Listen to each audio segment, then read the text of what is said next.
பொய்க்கால் குதிரை, கரகாட்டம், ஒயிலாட்டம், மயிலாட்டம் உள்ளிட்ட பாரம்பரிய கலை நிகழ்ச்சியுடன் நடைபெற்ற புகழ்பெற்ற தர்மபுர ஆதீன பட்டின பிரவேச விழாவில் ஆதீன மடாதிபதியை பக்தர்கள் பல்லக்கில் சுமக்கும் நிகழ்ச்சி. ஆயிரக்கணக்கான பக்தர்கள் பங்கேற்பு.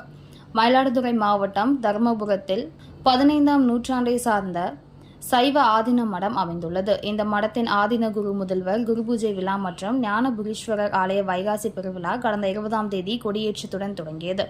10 நாட்கள் ஆலயம் மற்றும் குருபூஜை விழாவும் நிறைவாக 11ஆம்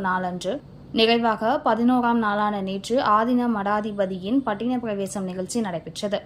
அதன் முக்கிய நிகழ்ச்சியான சிவிகை பல்லக்கில் ஆதீன கர்த்தரை சுமக்கும் நிகழ்ச்சி நடைபெற்றது. இதனை முன்னிட்டு தங்கப்பாத குரடு தாங்கிய ஆதீன 27வது மடாதிபதி ஸ்ரீலஸ்ரீ மாசிலாமணி தேசிகர் ஞானசம்பந்த பிரம்மசாரிய சுவாமிகளை கட்டளை தம்புரான் சுவாமிகள் சிவிகை பல்லக்கிற்கு அழைத்து வந்தனர். தொடர்ந்து பட்டின பிரவேசம் நிகழ்ச்சி துவங்கியது. யானைகள், ஒட்டகங்கள், குதிரைகள் முன்னே செல்ல மல்லாரி இசை நிகழ்ச்சியுடன் தர்மபுர ஆதீனத்தின் மடாதிபதி சிவிகை பல்லக்கில் 4 மடா வீதிகளில் வீதி உலா வந்தனர்.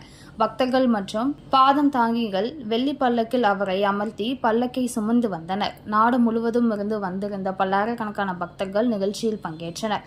இதனை முன்னிட்டு பரதநாட்டியம், மல்லாரி இசை கச்சேரி, நாட்டுப்புற இன்னிசை கச்சேரி ஆகியவை நடைபெற்றது. ஒயிலாட்டம், மயிலாட்டம், பொய்க்கால் குதிரை, கரகம், காளையாட்டம் உள்ளிட்ட கண்கவர் பாரம்பரிய கலை நிகழ்ச்சிகள் நடைபெற்றன. தொடர்ந்து 4 மடா வீதிகள் வழியே பல்லக்கு ஊர்வலம் நடைபெற்று வீடுகள் தோறும் விளக்கேற்றி வைத்து பொதுமக்கள் வழிபாடு செய்தனர். நிகழ்ச்சியில் மதுரை ஆதீன மடாதிபதி, சூரியனார் கோவில் ஆதீன மடாதிபதி உள்ளிட்ட மடங்களின் ஆதீன கர்த்தர்கள், கட்டளை தம்பினார் சுவாமிகள் உள்ளிட்டோர் நிகழ்ச்சியில் பங்கேற்றனர்.